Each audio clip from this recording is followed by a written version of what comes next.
Hello, welcome to the Better Outcomes Show, where we explore the possibilities of a new healthcare.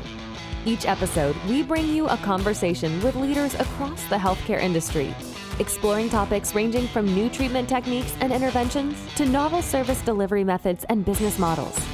And now your host, Rafi Salazar from Rehab Practice Solutions, a leader in patient engagement and retention strategy. Let's explore the possibilities of a new healthcare.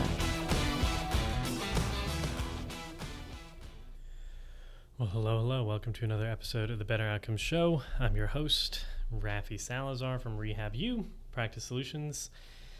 Alrighty, so this week, I'm in the middle of, again, this book project here. So I'm in the middle of reviewing, looking through edits, going back and forth with the editor and the publisher and trying to sort all the details out. So the interviews have been a little bit slow here.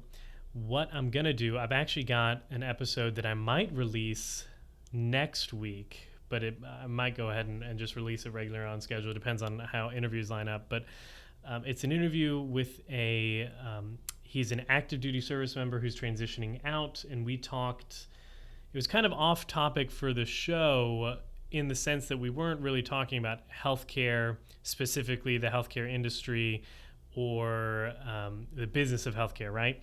We talked a lot about the transition of our service members from active duty to civilian life, how health plays a role in that, and how the view of kind of the DoD approach to healthcare, which is basically patching up soldiers and sending them back out on the battlefield or getting them duty ready, just has some lingering effects as they transition into civilian life.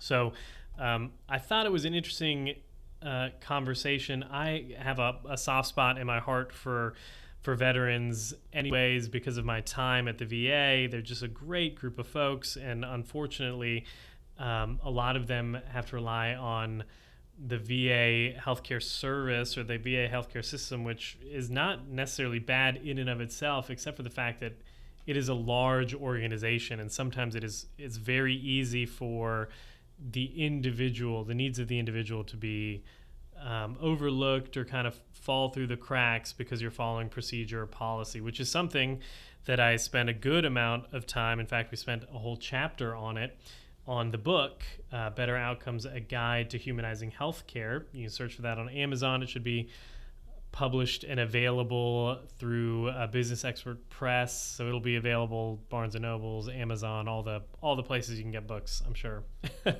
And it'll be out the first week in October 6th, I think is what they're telling me now. So anyways, look for that in the next week or two.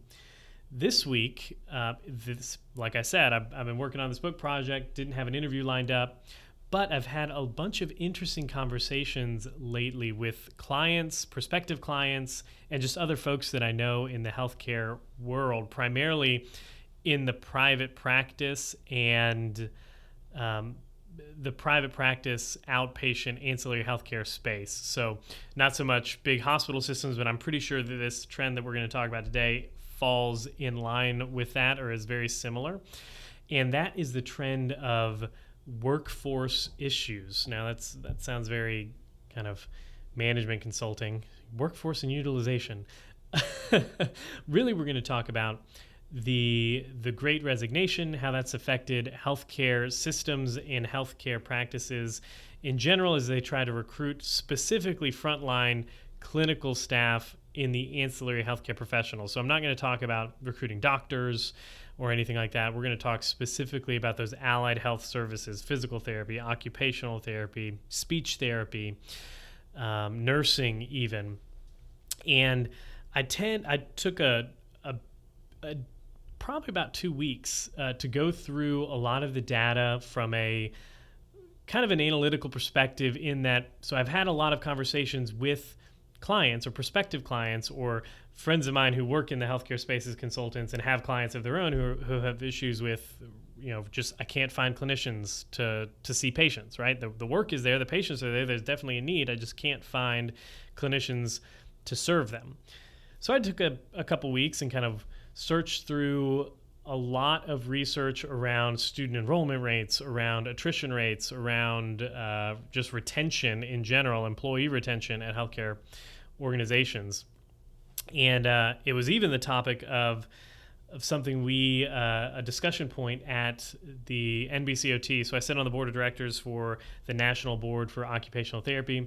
And it seems like every year we kind of have a rundown of kind of where the profession is at. It's, we call it the like upcoming topics or future points of interest. And it's not really anything to do with specific operations of the board or anything like that, but it's kind of like trends to be aware of. And probably for the last couple meetings, we've had discussions around application rates to occupational therapy programs across the country and the steady decline that we've seen over the last specifically 5 years or so. I know when I was teaching, so this is back between the years of 2015 to 2020, those 5 years, it seemed like every single year, the program that I was teaching at, either as an adjunct or as an assistant professor, it seemed like they were setting records every year for the number of applications. And then all of a sudden it started to drop off a little bit, maybe plateau in 2019-ish, 2020, and then it's kind of taken a dump. And we'll talk about that in a little bit. And well, I'll wait to talk about student enrollment rates then, because I do have a pretty... I'd like to say it's unique, but a different way of looking at it than what I've heard in a lot of the conversations at meetings like this. So let's just dive right in. So it's no secret that the Great Resignation, I think if I hear that term again, I'm going to lose my mind. I feel like I'm reading it all the time on websites, on news sites, on everything. The Great Resignation is destroying this sector, this industry, or people are having a hard time because of the Great Resignation. And healthcare is probably caught up in that a little bit. I would tend to think, and the argument that I tend to make is that I don't necessarily think it's the Great Resignation itself that is the problem, because it might make it difficult for certain healthcare organizations to attract healthcare workers, frontline clinical staff. But what we're seeing in healthcare is a little different in that I believe what we're seeing and what the Great Resignation in healthcare kind of highlighted or really accelerated was just the natural progression of an industry that was set up to have this problem in the first place. Now what do I mean by that? So I don't tend to think that the pandemic happened in 2020. We all went remote, or a lot of people went remote, and that made a lot of clinicians decide that they were going to find something remote and retire from their or resign from their jobs. I don't think that was the case. I think that the case that we're seeing in healthcare is that the move to remote work, or this whole shutdown that happened, really just accelerated the process of an already sick healthcare system. And what I mean by that is that particularly in the ancillary healthcare professionals, so what would necessarily or maybe commonly be seen from a management or maybe a CFO, a financial office viewpoint of being a revenue driver of an organization. So physical therapy, for example, occupational therapy, for example, the rehab services in a lot of sectors in healthcare are the revenue drivers for that organization by and large. Nursing plays a large role as well. And we'll talk about that in a minute. So these professions have been feeling pressure for years, arguably decades, in light of decreasing reimbursement costs, the increased oversight, and kind of attention to the cost of healthcare in general, and where do we cut? Oh, well, we quote-unquote overutilize, or we really utilize this one part of healthcare, this one specialty. So what we have to do is start incentivizing folks not to use it, right? Or maybe just paying them less, and that's going to save us money. So we've seen decreased reimbursement rates kind of across the board in healthcare, but really targeted on some of those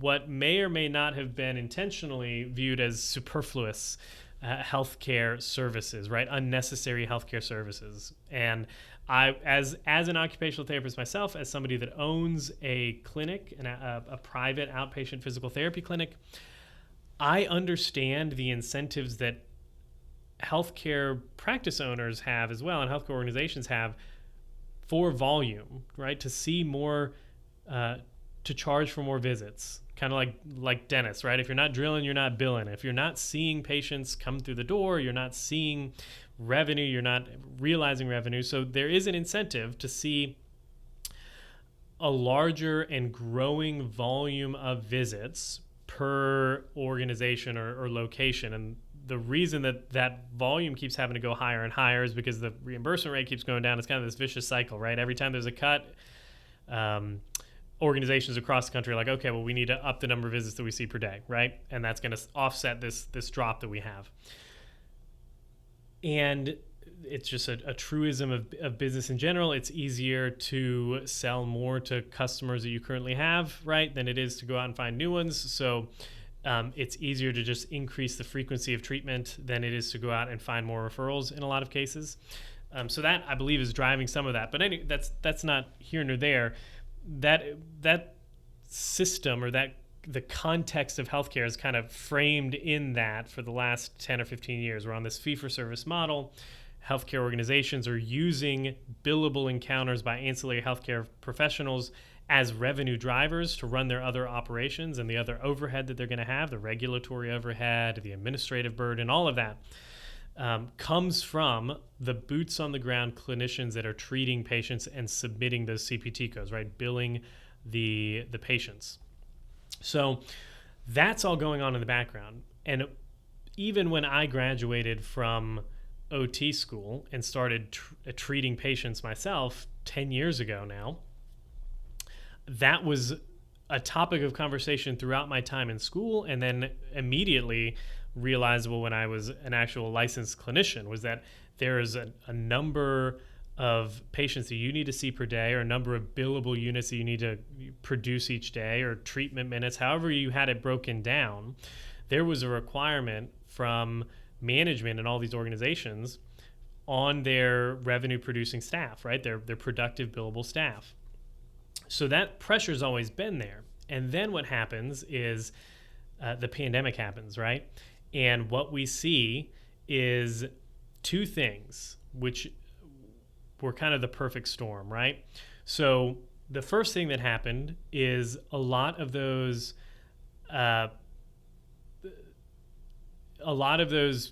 staff that would have been treating and working in outpatient centers found themselves without patients. And a lot of that was because the elective procedures all stopped, right?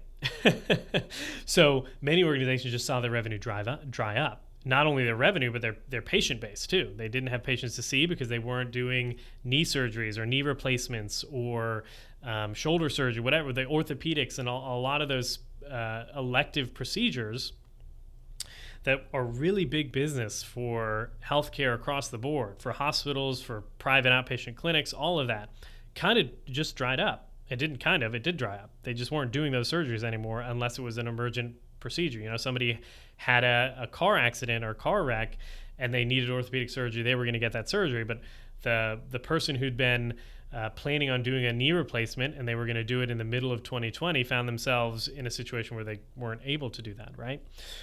So that in and of itself caused a huge budget crunch on every healthcare organization.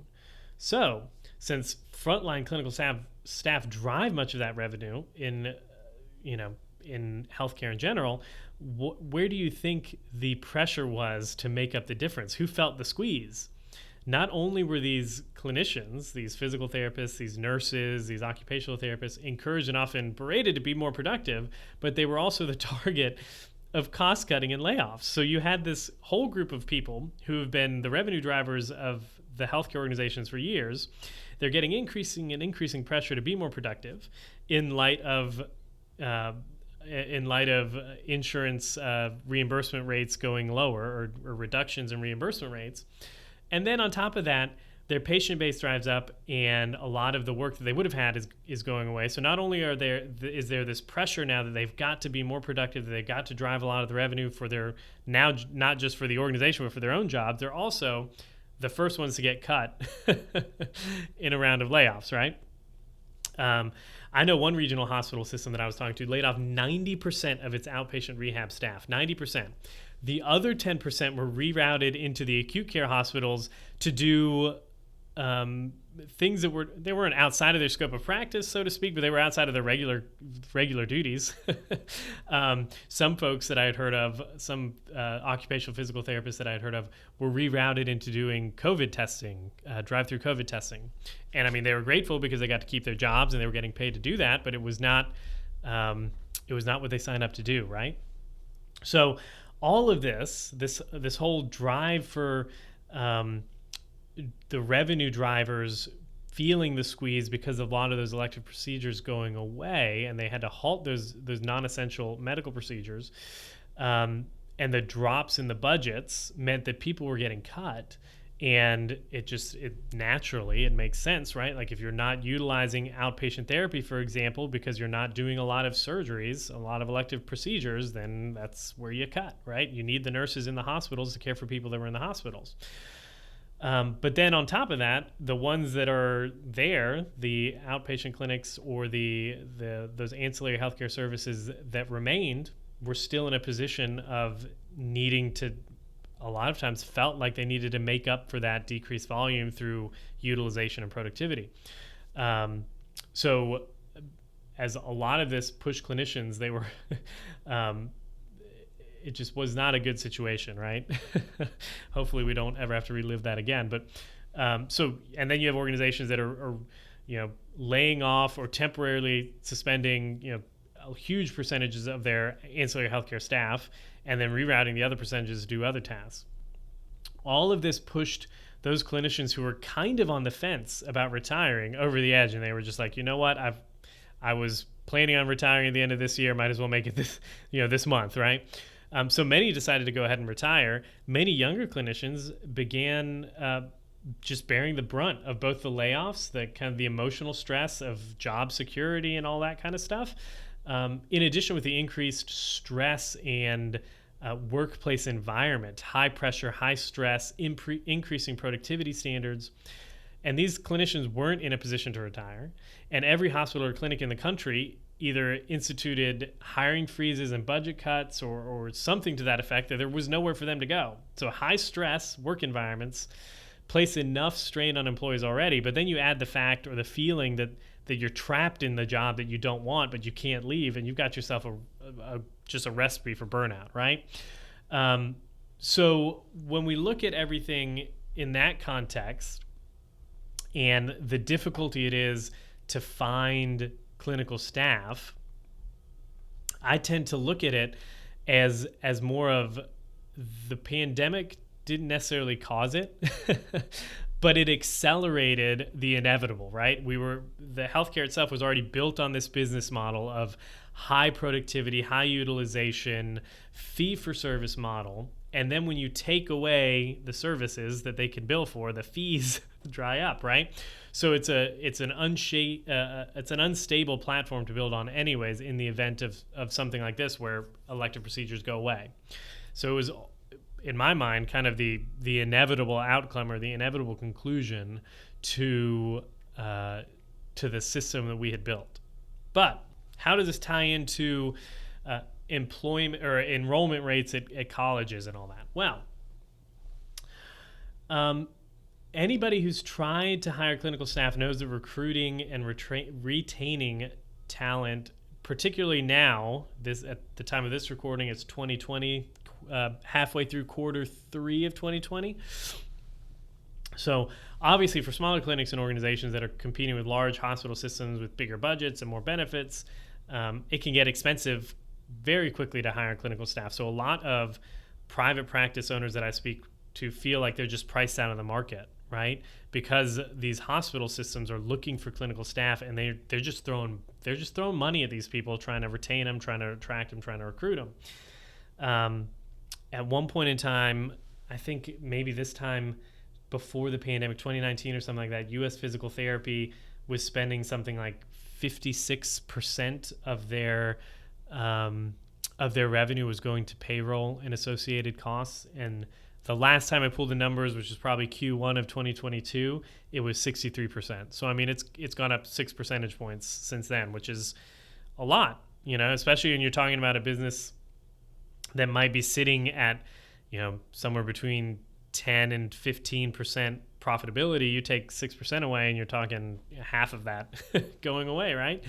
And then on top of that, you've got the economic fallout of the pandemic, the inflation and the increased cost of living and logistics and supply chains and all that kind of stuff. We're not going to go into that, but recruiting and retaining clinical talent has been a challenge, especially for those smaller organizations, because it's getting more expensive. Just from a number standpoint, we're having to pay these clinicians more. A lot of times they're demanding more. A lot of times they're being offered positions at larger organizations. I'm speaking now to private practice owners like myself.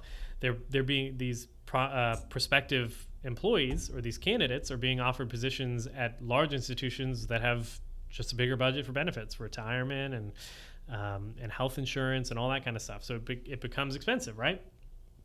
I think probably in the last few weeks alone, I've seen countless posts on social media, whether it be the Twitters or LinkedIn, about organizations, and some not small organizations either.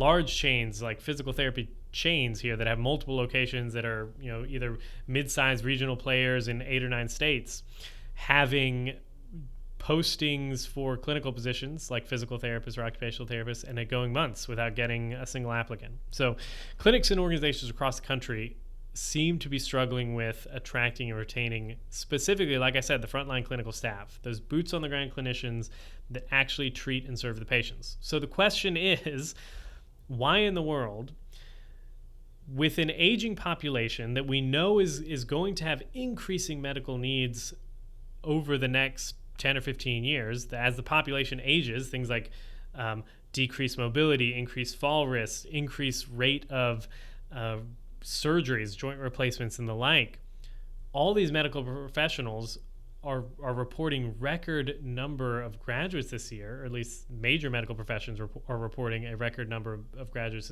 this year and last year. How can it be so difficult to recruit and retain clinical staff?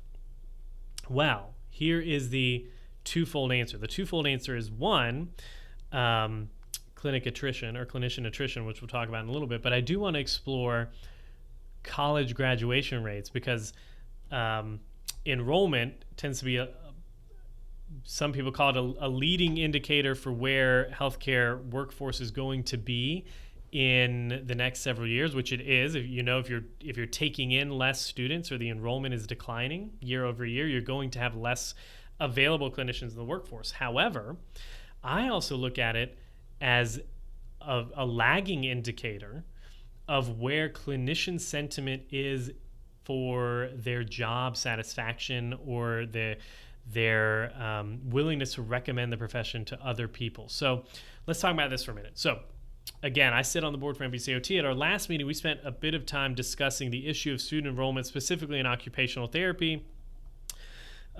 because that's the board that I sit on. So we were talking about that and coming trends for our profession. But again, I'll outline some statistics here that kind of show that it's across the board for allied health. Now, I've been removed from the academic world for a couple years, so I was kind of unaware of the decline in applications. I don't really talk about application numbers with former colleagues. Whenever we get together, we're talking about the work we're doing and research and kind of nerdy cool stuff. But what I'm about to share is healthcare programs specifically in the United States. And it does seem like we're going to experience some decline in the frontline clinical staff availability in probably the next 2 to 5 years, as long as it takes for these students to matriculate through. But for those that wonder, from a medical college standpoint, so the doctors, this last academic year, 2022 to 2023, the Association of American Medical Colleges reported an increase in medical school enrollment up to 30.2%. So they were 30% above last year's enrollment rate, which is wonderful. We've got a lot of, again, an elderly population or an aging population that's going to need more doctors. They've been talking about the pending doctor shortage for, again, as long as I can remember. So having a 30% increase sounds good. We're going to get more doctors, right? The interesting findings come from the frontline clinical staff and the allied health professions, namely those revenue driver ones, right? So physical therapy, occupational therapy, nursing, respiratory therapy, the like, speech language pathology. I'm only going to hit a couple highlights here, and then I'll kind of talk a little bit about what I think this relates to, or why we might be seeing it. So the American Occupational Therapy Association puts out a report every year about student enrollment in the programs that are ACODE accredited. And for the last year that they have data for, which is 2021, or the enrollment date of 2021, that academic year, they reported what I would consider a very meager increase in enrollment of 0.84%. So compare that to doctors, they're seeing a 30% year over year increase in enrollment rate. Occupational therapy, 0.8, not even 1%. The American Council of Academic Physical Therapy actually reported a net decrease in overall applications to PT programs of 4.17% for this current academic year. The last time that I could find, or the last data that I could find from enrollment, from actually new students coming in, was the year before the pandemic, the academic year of 2019 to 2020. I'm sure there's some out there. I've got a lot going on, writing a book, doing the podcast, working with clients, running a clinic. This was a 15-minute Google search. So I'm sure there's data out there that's more recent. But they did report a net increase of 7% in that one year, that 2019 to 2020 year. So they're keeping up a little bit. The American College of Nursing, or the American Association of Colleges of Nursing, which you'd consider, at least when I was going through school, like everyone said, go to nursing, there's always going to be nursing jobs. Nursing was seen as one of those fields in the medical, or one of those professions in the medical field that had just a lot of opportunity. A lot of quality management officers in hospitals are nurses or hold a nursing degree. A lot of utilization managers, a lot of management and administrative staff at hospitals hold some kind of nursing degree. That's kind of the entryway through the door. Now, you can make the argument that's just because there are more nurses than there are other professions, and maybe there's something to be said there. Like the hospital employs more nurses as a percentage of total staff than physical therapists, so it's no wonder that more nurses are in those administrative roles because there's just more of them. And there's something to that. I think if you've worked in healthcare, there's a little bit more to it than that. So what do we make of these numbers? As again, we've got 30% increase on the doctor side, and then on the allied health side, marginal, meager increases, sometimes negative increases. And what we are seeing is a decrease in overall applications to programs going forward. For one, we can conclude, obviously, that frontline clinical staff and allied health professionals will be in short supply, right? That's a no-brainer. I think the current estimates for the demand growth in those fields is somewhere, depending on the numbers that you look at, somewhere between 20 and 30%. So 20 and 30% of increase year over year for the demand, and you only have like less than 1% increase in enrollment every year, and that's already going to lead to shortages, right? What I find interesting, though, and I've said this again, is how this decline in student enrollment or applications is really a lagging indicator for the sentiment of the current population of licensed clinicians out there. So instead of viewing enrollment as this leading indicator of where the workforce will be in 5 years, I think we really need to look at it as a lagging indicator of the sentiment of the current clinicians that are working in our hospitals, in our clinics now, because they're the ones that are affecting applications to programs. You go online, you read any kind of forums, any kind of, what are they called, message boards or anything like that, where you've got clinicians talking about what it's like to be a clinician in their field today. And it is not an overwhelmingly positive viewpoint that you get, right? You get a lot of negative talk about increasing workload demands, decreasing respect in the workplace. You're the first ones to get fired when things go bad, but you're also the first ones that get pushed on to increase it and produce more when the revenue starts going down as well. So all of that is just not good, and that is affecting students that are looking now to apply to professions. Now, we've had somebody on the show recently, well, not recently, probably 20 episodes back, and it was the Build Your Team episode, and I can't remember the doctor's name. He runs an ophthalmology group, but he talked about why do people go into healthcare? They go into healthcare because they want to help people. They feel like it is this sense of mission or purpose. As I like to say, it's more of a vocational calling than it is a career choice. However, those people also, I mean, you can help somebody as an accountant, right? You can help somebody save a lot of money on their taxes and run a profitable business as an accountant. That still counts as helping somebody.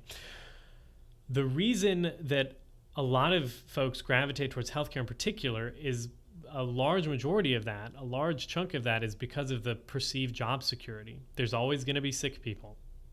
That was told to me countless times in undergrad and throughout graduate school. There's always going to be sick people. You're always going to find work as a clinician. There's always going to be, insert whatever your need is, whatever your specialty is in healthcare. There's always going to be that need.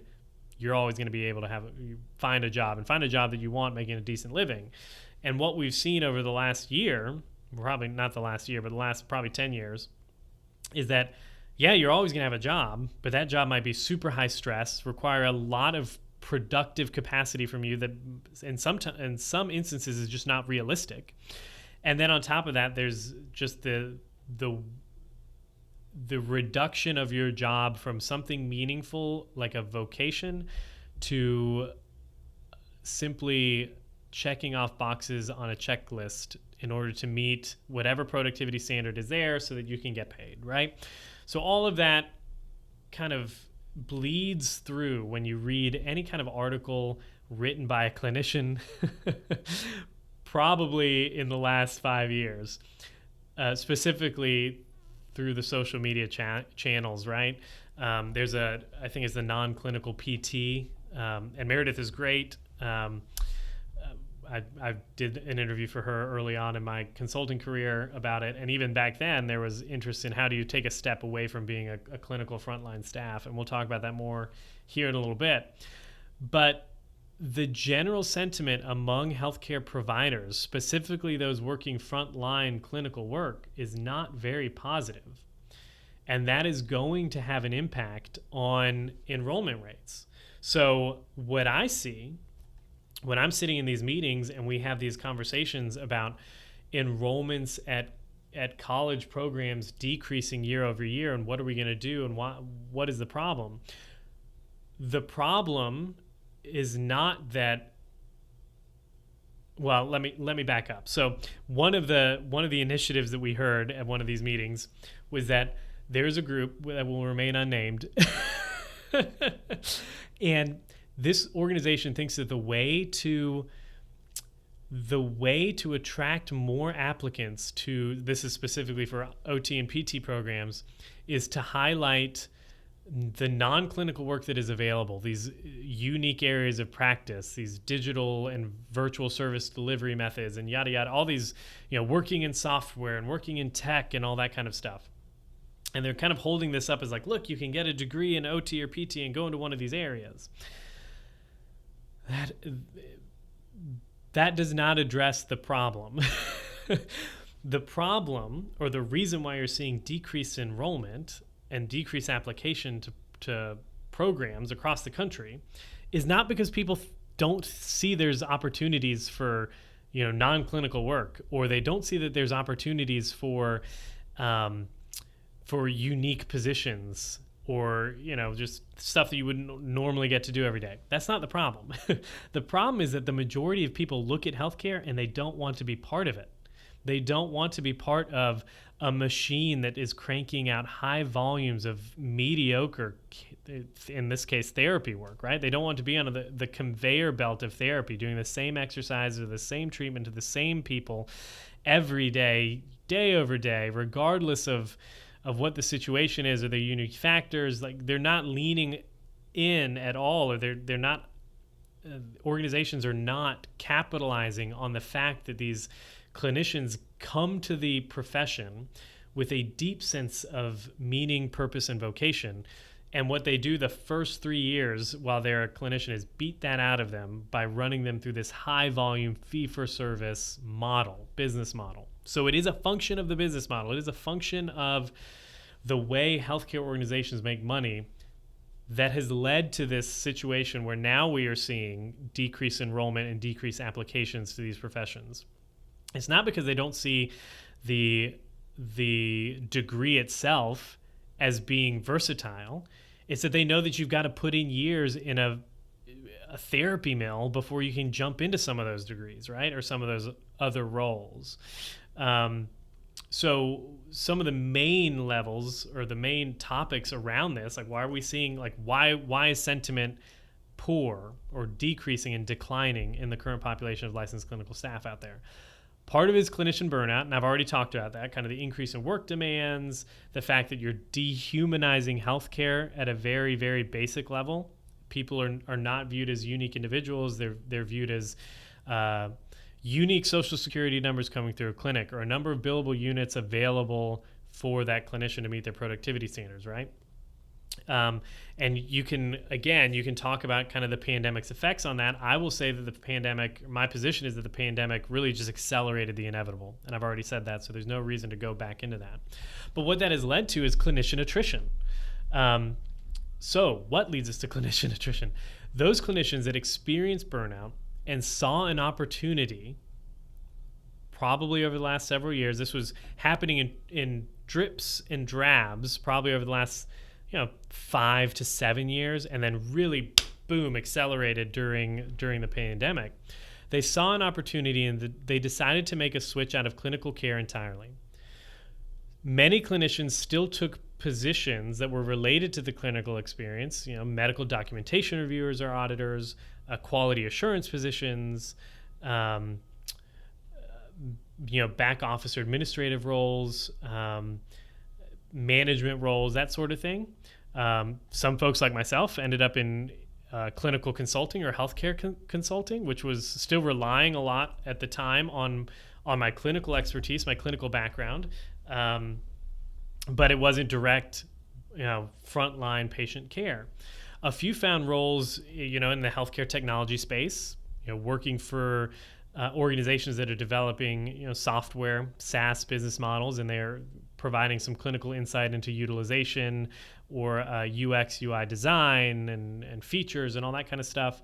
A lot of folks that I've spoken to recently have ended up in DME sales or durable medical equipment sales.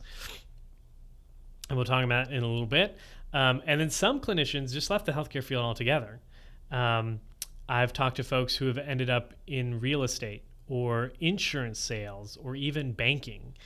And at some point, it's just simple math, right? You have a decreasing number of available clinicians combined with meager or declining student enrollment means that the supply of available clinical staff is or will be in the years to come very low. So there was already kind of a sense of, or a build up to clinician burnout. We had Larry Benz on the show probably a couple years ago now at this point, talking about his book Called to Care, where he did a very good job of laying out kind of how this high productive or high volume fee-for-service business model, because that's what it is, the business model of healthcare, leads to calcification, dehumanization, and ultimately clinical burnout.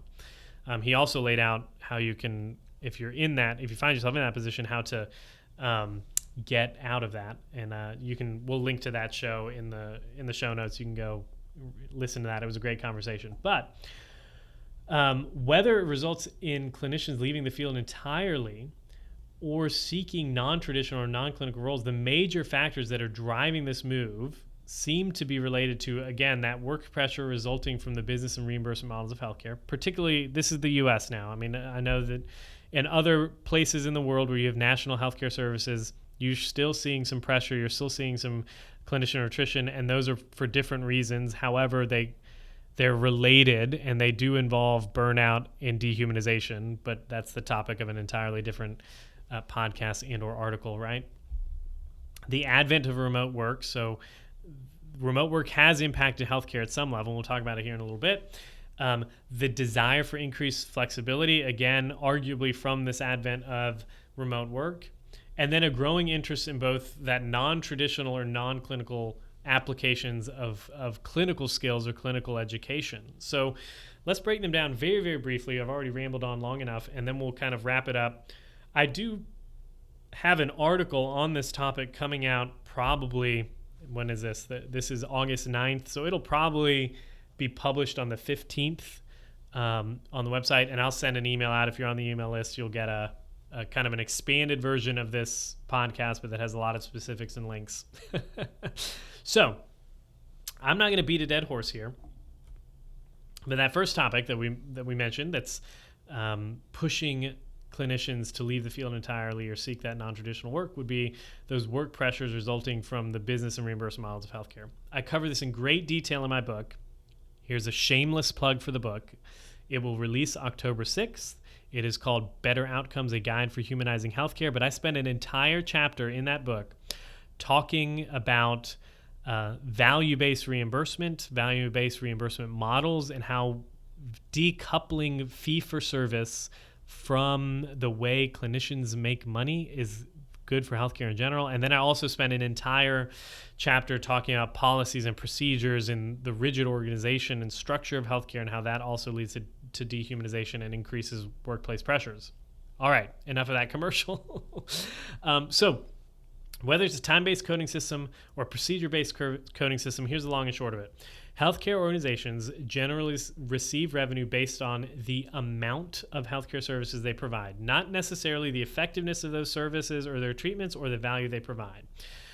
There are some groups out there and some organizations out there that are doing quote-unquote value-based or merit-based reimbursement systems, but as I shared in a recent video on our YouTube channel, those systems and those schemes, if you will, those reimbursement schemes fall short in a lot of ways. They don't take into account a lot of the factors. So they're very difficult, and there's the bugs are still being ironed out, or the wrinkles are still being ironed out on those value-based payment programs.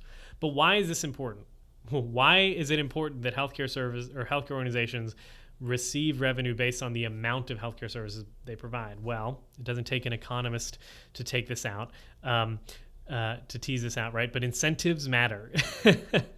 So because a business, and these hospitals are run like businesses, so because this business, their revenue model really drives the organizational decisions, right? So since their revenue model is based on the proportion, or their revenue grows in proportion to the number of units or codes they bill, more patients billed means more money, right? So the reimbursement and revenue model incentivizes these healthcare clinics and organizations to aim for high volume, highly productive, or billable visits or encounters. So it means that clinicians, the people that are delivering the services, feel pressure to see an ever increasing number of patients, and to not only and to only spend time doing quote unquote billable activities with these patients. You know, I'm sure you've heard it. If you work in healthcare, how do we cut down on the amount of non-billable time that our clinicians are spending with patients?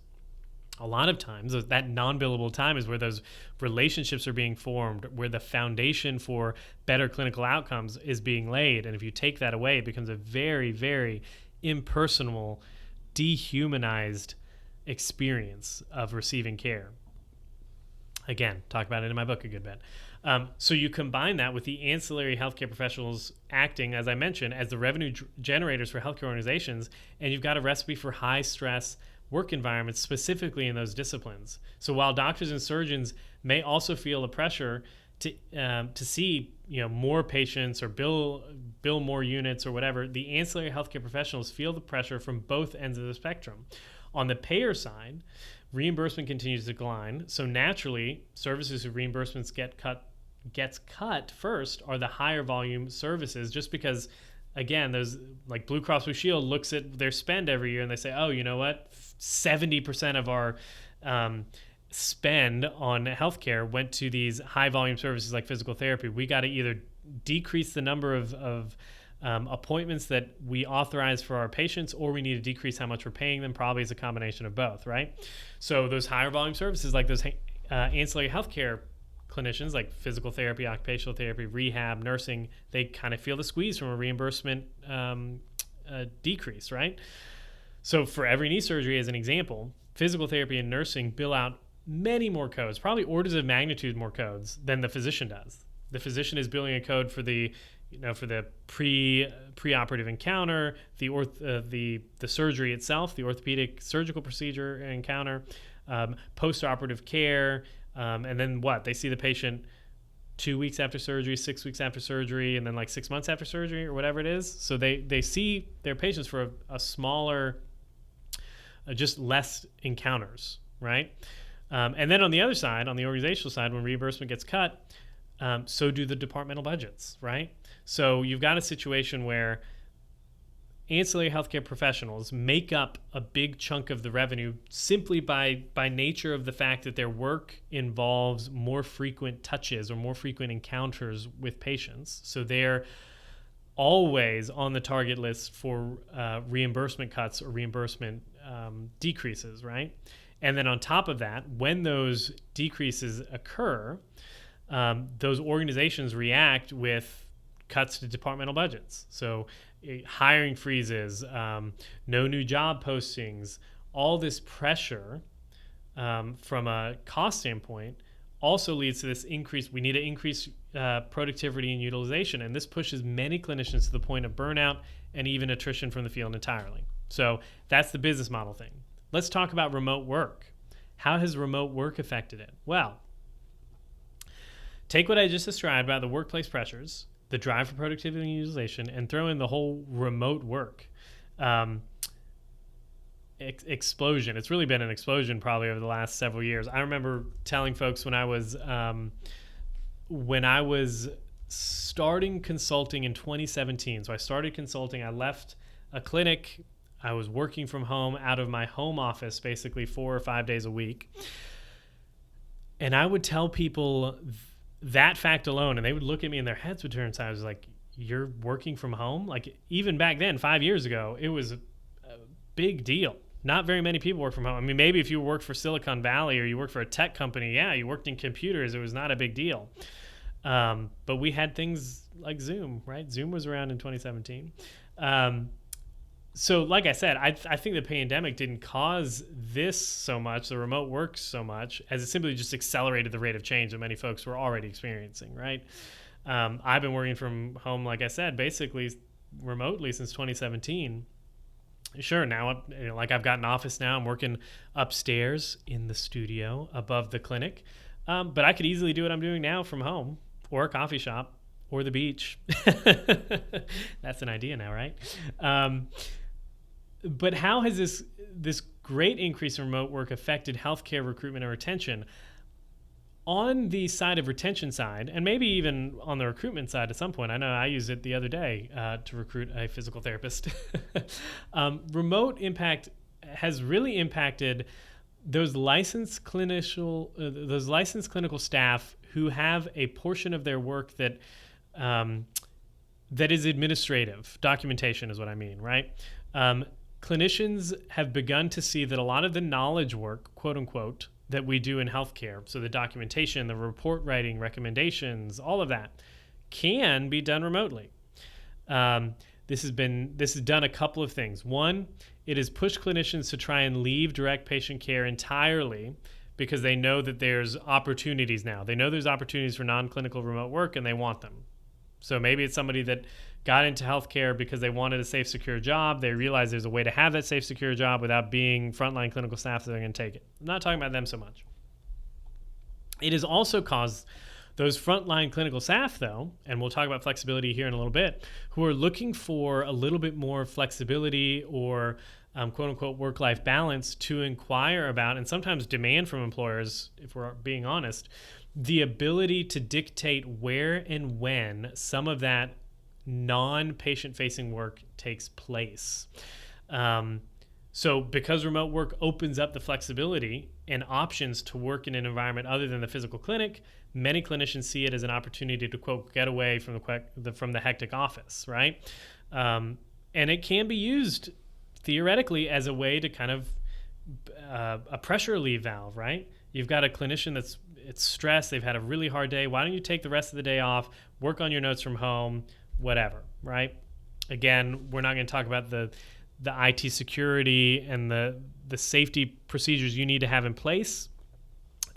Reach out to a professional about that, but there are some considerations, whether it's a VPN or a remote access network, whatever it happens to be, you want to make sure that from a security standpoint, you're not placing your data at risk. We did a webinar on this tail end of the summer in 2021. You can go find it on our site. Just go into workshops and courses, and it should be there. It's free. Watch it, and then reach out to somebody about doing that. So that's my little sidebar for that. Work from home, remote work is doable in healthcare. You just need to have the proper IT supports and security in place. Okay. But allowing clinicians to complete some of these tasks remotely may not cost much in the sense of operational efficiency, right? It doesn't cost a whole lot extra to do that, but it may actually improve employee morale in the long run. But it's driving this push, right? The remote work has opened this up. Clinicians want to be able to work a little bit more flexibly. They want to be able to work from here, from there. They want to be able to do something like, I just had this conversation with somebody the other day. I don't need to be in the clinic to do my notes. Correct. That is entirely true, right?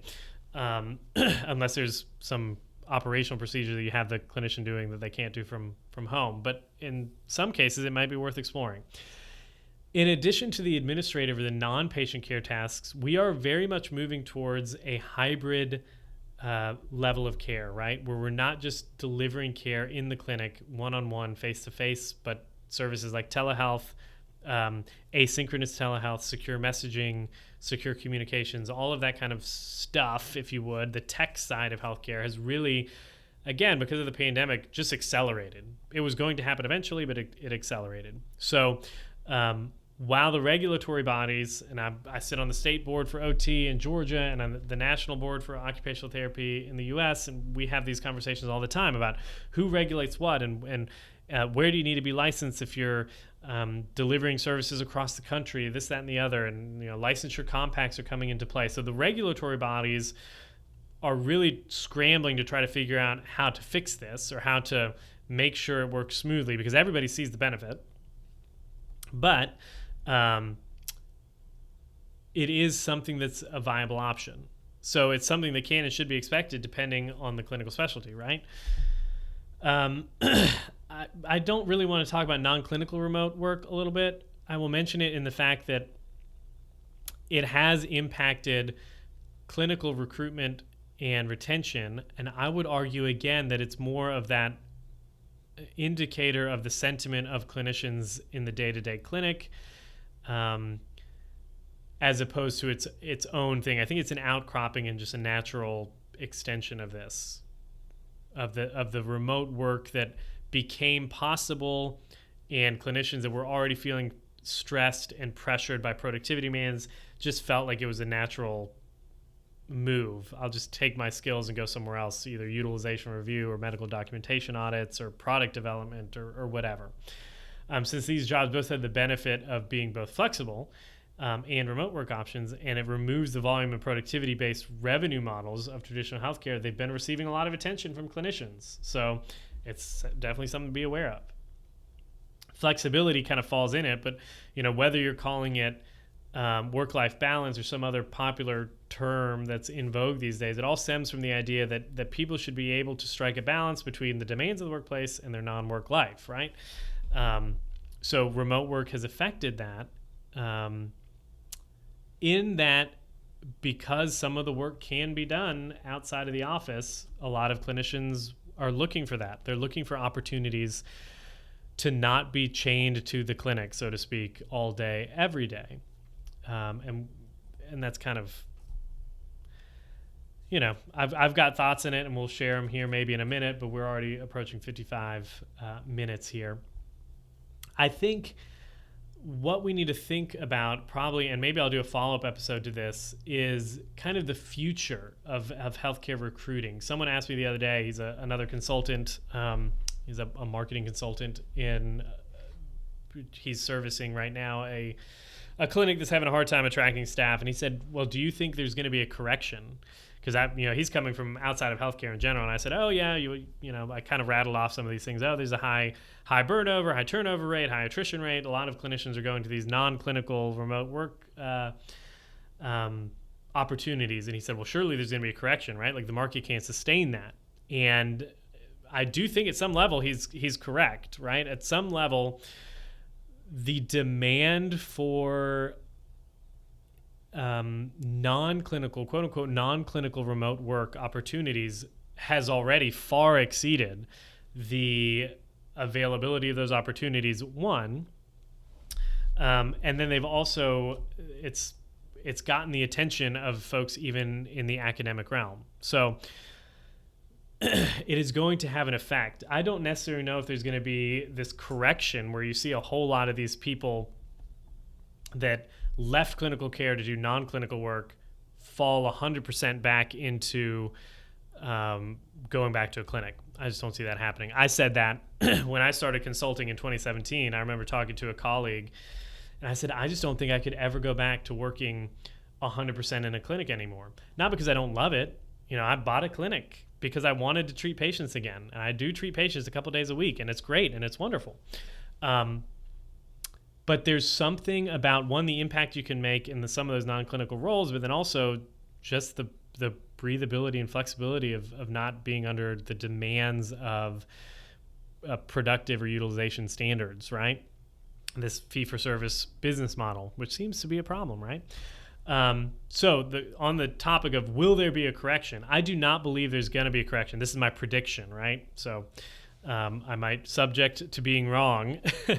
I don't think there's going to be a correction in this. I think what you're going to see, or at least a big hard swing, like the pendulum has swung to a lot of folks, and I would think that that's probably a loud minority, not so much a majority, but a number of clinicians trying to move out of healthcare, direct healthcare services entirely into non-clinical remote work like software development or product development or something like that, utilization review, you name it.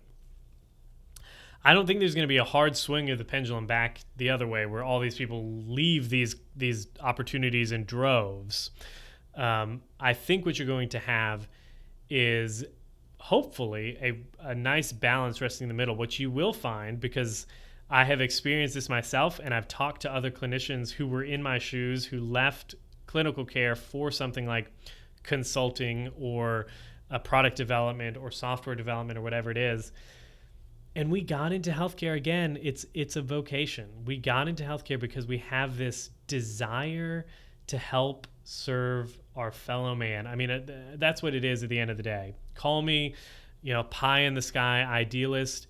I do feel like healthcare, the majority of people that go into healthcare go into it from a sense of calling. This is how we make our mark in the world.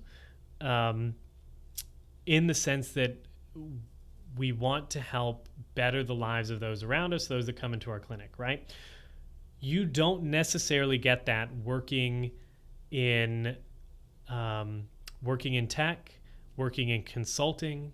I was helping manage integrated clinical support or integrated clinical services for a statewide organization. Again, across the state, thousands of the policies that we were making, the procedures that I was putting in place, the recommendations that I was making, the projects we were implementing were affecting thousands of people.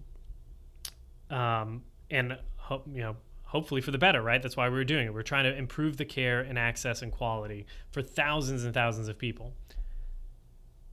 There is still something that you miss, though, when you're not seeing Miss Smith come in the clinic and, hey, how's the grandkids doing? I work in orthopedics and chronic pain and hand therapy. So are you able to do XYZ? Were you able to go out in the backyard and throw the baseball with your grandkid again?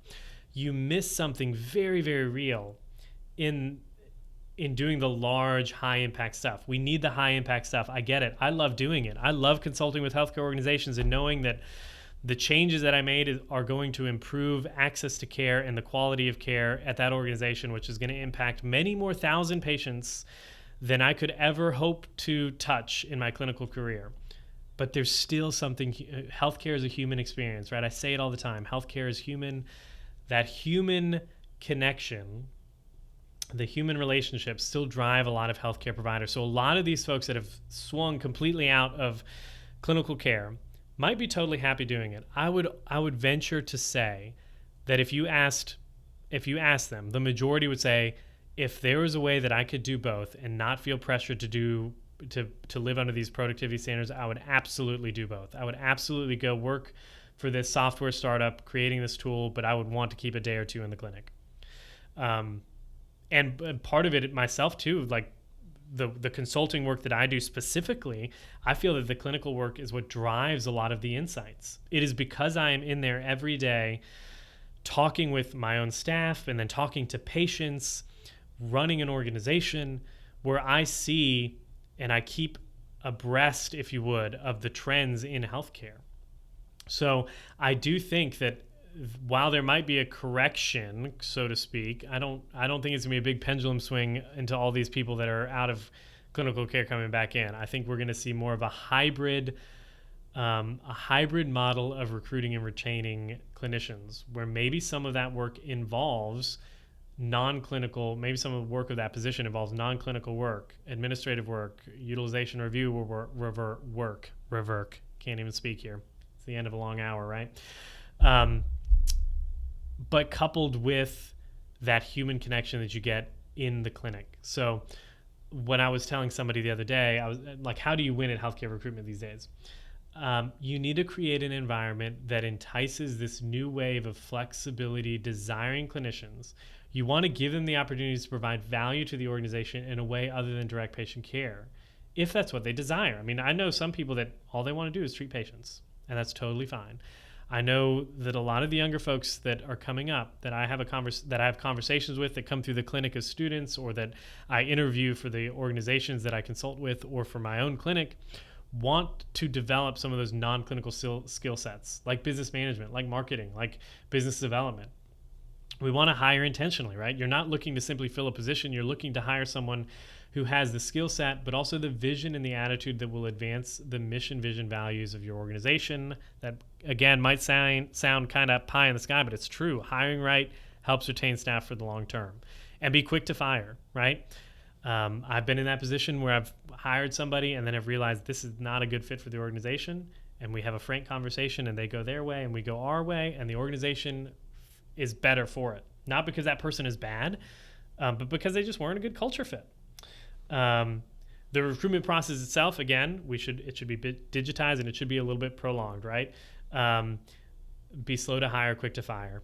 It's probably never been more true for healthcare than it has been today. And you want to have all these conversations with your candidates about work schedule flexibility, about autonomy and independence, about the skill building opportunities or mentoring that is going to be available to someone that joins your organization on both the clinical side and then the non-clinical side. I have had a conversation with somebody the other day that wants to work at the organization that I work, Proactive Rehabilitation and Wellness. Find us at pro-activehealth.com. A little plug there for the clinic. But and they wanted to know their ultimate goal is, I think they're going to move at some point because their spouse is in the military or something like that, and they want to develop an independent private practice that they can kind of take with them from location to location as they get moved around, as their spouse gets restationed. So what this person wanted was, they wanted to work, they wanted to use their skills, but they also wanted to get insight into running the business side of the operation, the marketing, the business development, the billing, all of that kind of stuff, because they wanted to be able to do it on their own, right? And that's a great opportunity if you have the capacity to do that in your clinic, to bring on that person. I mean, sure, there might be some turnover there. You hire them knowing that they're going to be restationed soon. But you're kind of meeting all the needs of the organization. You're getting the patients seen. The patients are getting good quality care. And then you're also meeting the demands or the needs of your staff. They're feeling cared for. They see opportunities for them both professionally and personally in development and growth, whether it be through promotions or just building a new skill set. And that in and of itself helps decrease burnout and turnover and all that kind of stuff. So I'm definitely going to do a follow-up, I think. Shoot me an email if you think a follow-up would be worth it. I'm probably going to do it anyways, but I'd like to hear your thoughts on this part. We'll call it part 1, recruiting and retaining clinical staff part 1. And then maybe I'll record a part 2, and it'll be all about some of those things that I've either implemented at the clinic that I work at or the clinics that I consult in or other organizations that I've come in contact with that have found unique ways to attract and retain clinical staff and walking that line between 100% clinical and the non-clinical element and what we do in that. So stay tuned for that. That's all I've got. I think that's a good place to end. Yeah, part 2 will be about making it all work. So if you like the show, head on over to iTunes, leave us a rating and review. If you want to be notified whenever we do something cool, like drop an episode or whenever the book is officially published and launched, head on over to www.rehabilitationpracticesolutions.com. Sign up there. There's places everywhere for you to sign up for the email list. We will be running some kind of giveaway for the book. I'm not entirely sure what it's going to be yet. I've got to do some thinking, put my creative brain on, but I think it's going to be cool. If nothing else, maybe you'll get a free copy of the book, right? And if you're a healthcare organization, clinic owner, a administrator, a manager, heck, maybe even you work in HR, and you realize that healthcare, while being a great and wonderful and noble profession, needs to run better, and you want to make changes at your organization that not only attract, acquire, and engage patients, that helps you attract, acquire, and engage patients, but also makes your place a life-giving place for employees to come and work, check out what we do and see how we can help. I'd love to have a conversation with you. You can head on over to www.rehabilitationpracticesolutions.com.